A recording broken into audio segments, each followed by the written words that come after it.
So, welcome to Jumbo Eyes and welcome to our lecture series called Daily MCQ Practice. In this lecture series, we cover a particular day's current affairs through a set of 4 to 5 MCQs. The idea is to inculcate a daily habit of MCQ practice in you guys. Therefore, we will practice 4 to 5 MCQs on a daily basis from the topic of current affairs. Okay, this is a really important lecture series because if you'll make this a daily habit of yours, then you would really secure your prelims examination because 40 to 50% of the questions in prelims examination are from the topic of current affairs. And what better way to revise and prepare for your current affairs than by getting the much needed MCQ practice from them? So make this lecture series a part of your daily routine. All right, let's begin today's session starting with question number 1. Consider the following statements regarding recent gene-edited rice varieties made by Indian Council of Agricultural Research. These gene-edited rice varieties have some bacterial genes which improve yield and drought tolerance. These rice varieties have been developed by ICAR-affiliated Indian Rice Research Institute and Indian Agricultural Research Institute. Genome editing was done using CRISPR-Cas9 technology. Okay. Now, recently, Agricultural Minister released 2 gene-edited rice varieties. Okay, one was called Kamla, the other was called Pusa DST Rice 1.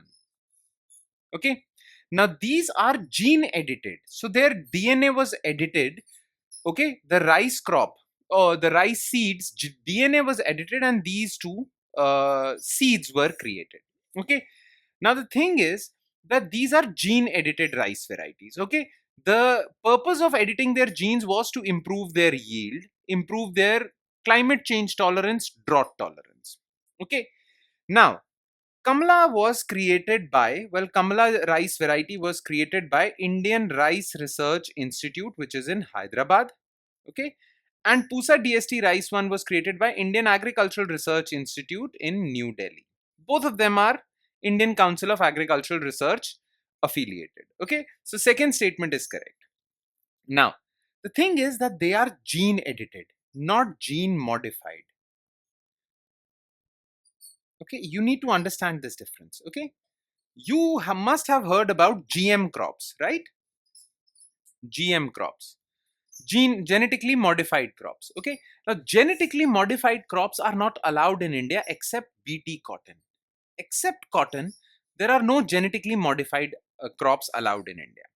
Now, genetically modified crops and gene edited crops both have altered genes. But the thing is that in genetically modified crops, you introduce a foreign gene, okay? Foreign gene basically, a gene of another species. For example, in BT cotton, you have introduced a gene from bacteria into the cotton seeds, and then you have created BT cotton. Whereas in gene editing, no foreign gene is introduced. Okay, so GM crops, gene modified, are not allowed in India, but gene edited are, and that is why these two varieties are being propagated in India. Okay, these gene edited rice varieties have some bacterial genes, not at all. Clear? Now, genome editing was done using CRISPR-Cas9 technology, absolutely correct. So, two statements are correct. The answer is B. Question number 2. Consider the following statements regarding paddy cultivation in India. 33% of area under food grain cultivation and 40% of India's food grain basket is under paddy. India cultivates paddy on 45 million hectares of land, which is the highest in the world, making India largest producer of rice in world. Paddy is a principal rabi crop with Bengal, UP, Punjab being its largest producers. Okay. Now, paddy cultivation gives you rice. And that is true. That 33% of the area in India under food grain cultivation is under paddy cultivation, and 40% of India's food grain basket is also rice. So this statement is correct. First statement, that is. Okay. Now that is true that India cultivates paddy on 45 million hectares. This is the largest land under paddy cultivation in the world. But still, despite having the largest land for paddy cultivation, India is not the largest producer of rice in the world. The largest producer of rice is China, and then it's India. That means China produces more rice using less land. That means yield in China is higher than that of yield in India. Yes? So this is the thing. So the first part of this statement is absolutely correct, but India is not the largest rice producer. So this is false. Now, paddy is a principal kharif crop, not rabi crop, kharif crop. Okay. And yes, the largest producer of rice in India is Bengal, then UP, then Punjab. But it is not a rabi crop, it's a principal kharif crop. Clear? So this statement is also false. Only one statement is correct. The answer is B. Question number 3. Which of the following statements are correct regarding Kaleshwaram lift irrigation project? When completed, this project will be the largest lift irrigation project in the world. The project is being built on Godavari River in Andhra Pradesh. In India, National Dam Safety Authority, a non-statutory authority, looks after safety of big dams in India. Okay. Now, we do build dams. These are basically projects, okay, dam projects. Now, dams are of two types. Gravity, mostly dams in India are gravity irrigation projects. And then there is lift irrigation. Clear? Dams are basically built to provide water for drinking and irrigation purposes, right? And for hydroelectric power generation. Now, gravity dams basically collect water at a higher place and then transport that water to different agricultural fields through canals using the force of gravity. Most dams are gravity. Okay. Then some projects, well, in those some projects, well, water is collected from a low-lying river. It is pumped up to a higher place. Okay. So this is the river. Water is taken. It is pumped up to a higher reservoir, and from this higher reservoir, water is transported through canals. So this is known as a lift irrigation project. And India is building a lift irrigation project at Kaleshwaram on Godavari River. It is known as Kaleshwaram Lift Irrigation Project. Okay. It is being built on Godavari River, but not in Andhra Pradesh, in Telangana. So second statement is false. Now, when this project will be complete, then it will be the largest lift irrigation project in the world. This is absolutely correct.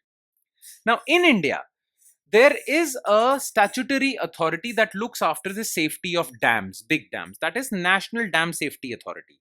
And it is a statutory authority, not non-statutory, statutory, produced under a law of parliament. Okay, so this is also false. So only one is correct. The answer is C. And last, consider the following statements regarding indigenous cattle breeds of India. Milk yield from indigenous cattle is lower than foreign breeds, but more than crossbreeds. India is home to largest cattle population in the world. There is high demand for Gir and Sankraj Indian cow breeds abroad, especially Brazil. Okay. Now look, there are three types of cattle used for producing milk. There is indigenous cattle breeds. Okay. Then we import foreign breeds also from Europe, okay, and North America. Then there are cross breeds also, okay, which are produced by breeding indigenous and foreign cattle. Okay. Now the milk productivity or yield of indigenous breeds is around 1000 to 2500 kg per year. That means an indigenous breed cattle in India, cow in India, produces from 1000 to 2500 kg milk per year. Foreign breeds produce around 8000 to 9000 kg per year, and cross breeds produce around 5000 to 6000 kg per year. Okay, so the yield, milk productivity, milk yield of Indian cow breeds, indigenous cow breeds, is the lowest. Okay, so first statement is false. Now, as far as the cattle population is concerned, India is home to the largest cattle population in the world, followed by Brazil, and then it's China. But the largest population of cattle is in India. So this part is correct. Now, many countries abroad, especially Brazil, are demanding, well, semen or germplasm of indigenous breeds. There is high demand for Gir and Sankraj. These are Indian cow breeds abroad, especially Brazil. This part is also correct. So 2 and 3 are correct. The answer is D. And with that, we conclude today's session. Thank you so much for watching, everyone. And I'm sure it has added value to your preparation. But it would add more value if you'll revise this as well, because revision will help you to retain these MCQs in your memory. Now, you can revise these MCQs from the notes provided by us, and these notes are shared on our Telegram platform. The link to our Telegram channel is provided in the comment section just below this video. And on that note, I'll be signing off with the promise of seeing you again with another set of MCQs. Thank you, everyone.